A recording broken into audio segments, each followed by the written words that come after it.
हाय दोस्तों, मेरा नाम राकेश है और यह मेरी कहानी है। ये बात 4 महीने पहले की है। मेरे चाचा के यहाँ शादी थी तो हम पहले से गए हुए थे। हम उनके यहाँ घर में रुके हुए थे। उसी दिन दूर के रिश्ते की मेरी मामी का आना हुआ। उनसे मेरी मुलाकात शादियों में होती रहती थी।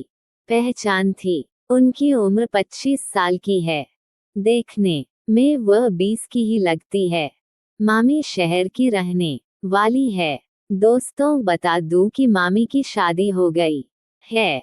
मामी ने जिंदगी में शादी नहीं करने का फैसला किया था। मामी को मैं बहुत पहले से पसंद करता था और उनके बारे सोचता रहता था कि मामी के साथ कुछ हो जाए तो मजा आ जाए। अगले दिन शादी की तैयारी करनी थी तो दिन शुरू होते ही काम भी शुरू हो गया।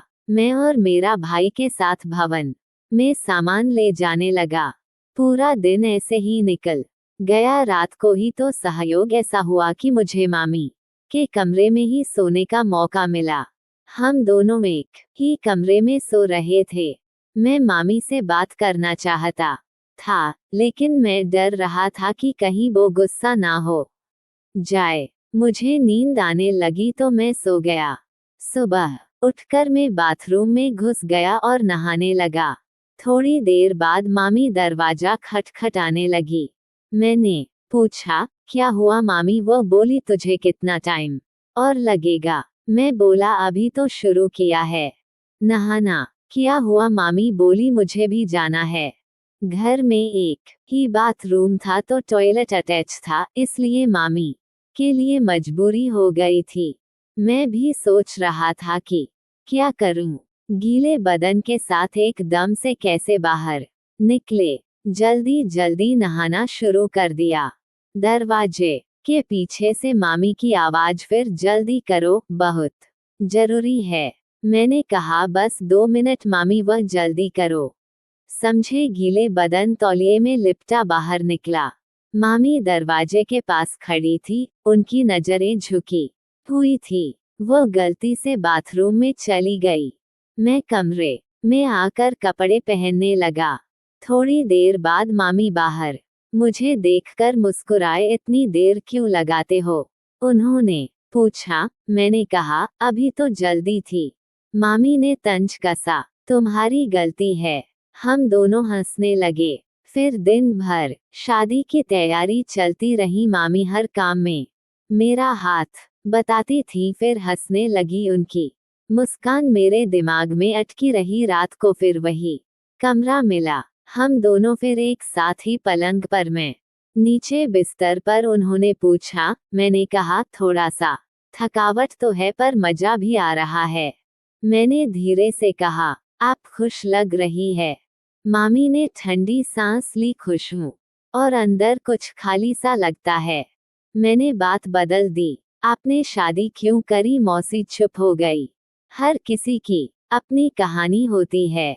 मैंने महसूस किया कि यह सवाल नहीं करना चाहिए था। थोड़ी देर के लिए गंभीर हो गया। फिर मामी ने खुद बात शुरू की। तुम हरे मामा और मैं खुश हूँ। तुम्हें देखकर अच्छा लगता है। मैं चौंक गया। और फिर मामी और मैं मुस्कुरा दिए। तुम्हारी नादानी अच्छी लगती है। पहली बार महसूस किया कि मामी की मुस्कान में कुछ और भी है। कि अगली सुबह शादी का मुख्य केंद्र में हलचल मची हुई थी। मैं और मामी फिर से काम में लग गए। मौसी ने मुझसे कहा, मंडप में सजावट की जिम्मेदारी तुम्हारी है। मैंने सर हिलाया और काम शुरू कर दिया। सारा दिन भाग दौड़ में निकल गया। शाम को बारात आने वाली थी। मैं हल्का फुल्का थक गया था और कुछ देर कमरे में आराम करने चला गया। मामी भी वही थी। वह तैयार होने के लिए कपड़े लेकर आए। उन्होंने मुझे देखा और कहा, अभी तक तैयार नहीं हुए? मैंने कहा, बस थोड़ा आराम कर रहा था। आराम? अभी तो तुम्हें और भी काम करना है। उन्होंने मजाक में मुझे धक्का दिया। मैंने भी मुस्कुराते हुए कहा, आप तो बता देती रहती है और तुम सुनती भी हो, इसलिए मजा आता है। उन्होंने हंसते हुए जवाब दिया। तभी अचानक बिजली चली गई। कमरा अंधेरे में डूब गया। हो गया, मामी ने कहा। क्या हो गया, मामी ने कहा। मैंने अपने फोन की टॉर्च ऑन की। कमरे में हल्की रोशनी फैल गई। मामी ने जल्दी से कपड़े बदलने की कोशिश की, लेकिन का दुपट्टा चारपाई के कोने में फंस गया। हाथ उनके हाथ से टकरा गया। मामी ने हल्के से हाथ पीछे खींच लिया। दोनों के बीच कुछ पल के लिए मैंने दुपट्टा निकालकर उन्हें दिया। मैंने कहा, शुक्रिया। उन्होंने धीरे से कहा। मामी ने खुद को संभालते हुए कहा, जल्दी तैयार हो जाओ, बारात आने वाली है। व्यस्त हो गया। मैं भी अपने हिस्से का काम संभालने लगा, लेकिन बार बार मामी को ढूंढ रहा था। वो गुलाबी साड़ी में बेहद खूबसूरत लग रही थी। शादी का माहौल चरम पर था। लोग नाच रहे थे, गा रहे थे। मैंने मामी को मंडप के पास खड़े देखा। उनकी नजरें भी मेरी तरह थी। फिर मामी ने कमरे में जाने का फैसला किया। मामी, आप कुछ थकी थकी लग रही है। मैंने कहा, मामी आप भी आराम कर लो। उन्होंने मुस्कुराते हुए, काम ही इतना किया है और तुम तो आराम कर रहे हो। मैंने मजाक में कहा, अगर मैं इतना खूबसूरत दिखता तो काम कौन करता। उनकी हंसी में एक अलग सी बात ही कुछ बदल गया। मामी ने मेरी तरफ देखा और उनकी बात सुनकर मैं थोड़ा असहज हो गया। मतलब, मैंने पूछा कि तुम्हारी बातें अब दिल को छू जाती है। मैं चुप हो गया और मन ही मन सोचने लगा कि क्या वह सच में ऐसा महसूस कर रही थी या मैं कुछ ज्यादा ही सोच रहा था। काम खत्म होने के बाद रात को मैं फिर कमरे में गया। मामी पहले से कमरे के पास खड़ी थी, चांदनी में खोई हुई। मैंने उनके पास जाकर पूछ लिया, क्या कर रही हो मामी। उन्होंने पलटकर मेरी तरफ से जवाब दिया, सोच रही हूँ कि जिंदगी कितनी अजीब होती है। कुछ रिश्ते हमें समझ नहीं आती, लेकिन वो हमारे दिल के बहुत करीब होते हैं। मैंने धीरे से कहा, क्या आप भी ऐसा महसूस करती हैं। मामी ने कुछ नहीं कहा। वह बस मेरी तरफ देखती रही। उनकी आंखों में वो जवाब था जिसे मिलना चाहता था। उस पल हम दोनों के बीच एक अजीब सा जुड़ा महसूस हुआ। शायद मैं प्यार था, शायद कुछ और तो प्यार से भी गहरा था। उस रात 1 बजे के बीच कई बातें हो गई। हम दोनों बिना शब्दों के ही एक दूसरे को सीधे खिड़की से बाहर देखते हुए कहा, कुछ बातें बोलने से डर लगता है। मेरे से पूछा, क्यों, डर किस बात का। मेरी तरफ देखता है कि नहीं, कहीं टूट ना जाए। उनकी बातों ने मुझे अंदर तक छोड़ दिया। मैंने साहस करके कहा, जो महसूस होता है ना मामी, पल भर के लिए थक गई उनकी आंखों में। तुम बहुत समझदार हो गए हो या। उन्होंने कहा। कमरे में अजीब सा सन्नाटा छा गया। उन्होंने कहा, मैं हैरान रह गया। कमजोर आप इतनी मजबूत है। मैंने कहा। उन्होंने गहरी सांस ली। दिल की बातों में सबसे ज्यादा ताकत चाहिए होती है। हम दोनों की नजरें, उन आंखों में जो एहसास था वह मुझे रोमांटिक कर रहा था। तभी कमरे के बाहर किसी के आने की आहट हुई। मामी तुरंत खामोश हो गई। मैंने दरवाजा खोला तो एक रिश्तेदार था। यस, मंडप में कुछ काम बाकी है, जल्दी आओ, उसने कहा। मैं बाहर जाने लगा। मामी ने मुझे रोकते हुए धीरे से कहा, ये कहना चाहती हूँ। मैंने पूछा। वो हल्के स्वर में बोली, अपने दिल की बात कभी छुपाना मत। उनकी इस बात ने मुझे अंदर तक छोड़ दिया। मैंने कहा, अगर मैंने अपने दिल की बात कही तो क्या आप सुन पाएंगे। मामी थोड़ी देर चुप रही, फिर धीरे से मुस्कुराकर बोली, तुम बोल के तो देखो। उनके मन में छिपे रहस्य ने मुझे और रोमांचित कर दिया था कि वह भी मेरे लिए कुछ महसूस करती है।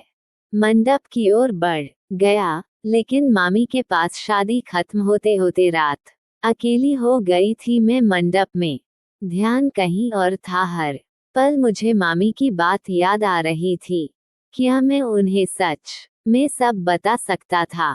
क्या वह सच में सुनने को तैयार थी? मैं खुद से सवाल करता रहा। थोड़ी देर बाद में कमरे में वापस आया।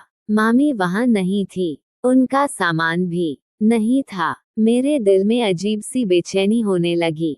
मैंने घर के हर कोने में उन्हें ढूंढा। आखिरकार मुझे वो आंगन में मिली। वो खामोश बैठी थी, आसमान की तरफ देख रही थी। मेरे उनके पास जाकर पूछा कि यहाँ अकेले क्यों बैठी है? इतनी जल्दी ढूंढने की उम्मीद नहीं थी, बस कुछ सोच रही थी। उन्होंने कहा। मैंने हिम्मत जुटाई और उनके पास बैठ गया। क्या सोच रही थी? उन्होंने नहीं होते हैं। उनकी बात सुनकर मेरा दिल तेजी से धड़कने लगा। मैंने कहा, आप कुछ कहना चाहती है तो कहीं और होने के साथ ही मैं जानती हूँ कि तुम क्या महसूस करते हो। मैं आपको कैसे पता? उन्होंने हल्के से मुस्कुरा कर कहा। अब बता देती है, मेरे पास शब्द नहीं। धीरे से कहा, मैं आपसे बहुत प्यार करता हूँ। मामी थोड़ी देर तो फिर उन्होंने कहा, मैं भी तुम्हारे लिए कुछ महसूस करती हूँ, लेकिन ये रिश्ता समाज के लिए सही नहीं है। उनकी बातों ने मुझे झांक छोड़ दिया। क्या समाज के डर से हम अपनी भावनाओं को मार देंगे? मैंने पूछा। उन्होंने गहरी नजरों से मेरी तरफ देखा। ये जिंदगी सिर्फ भावनाओं से नहीं चलती, हमें खुद बनानी पड़ती है। मैंने उनकी आंखों में दर्द देखा। उन्होंने खुद को कमजोर पड़ने से रोका। तुम बहुत अच्छे इंसान हो या, लेकिन हमें एहसास को यहीं खत्म करना होगा। उनकी बात सुनकर मैं टूट गया। मैंने कहा, क्या आप मुझे हमेशा के लिए छोड़ देंगे? उन्होंने आंसू भरी आंखों से कहा, छोड़ना नहीं चाहती, लेकिन यही सही है। उस रात मामी ने मेरे दिल पर एक ऐसी चोट थी जिसे मैं कभी नहीं भूल सकता। वो मुझे छोड़कर चली गई। मैं खामोश खड़ा उन्हें जाते हुए देखता रहा। उनके कदम दूर होते गए, लेकिन उनका एहसास हमेशा मेरे साथ रहेगा। ये कहानी वही खत्म हो गई जहां हमारा रिश्ता शुरू हुआ था, एक अधूरी ख्वाहिश और एक मूर्ख समझौता के साथ। तो दोस्तों, कहानी अच्छी लगी हो तो चैनल को सब्सक्राइब कर दो। धन्यवाद।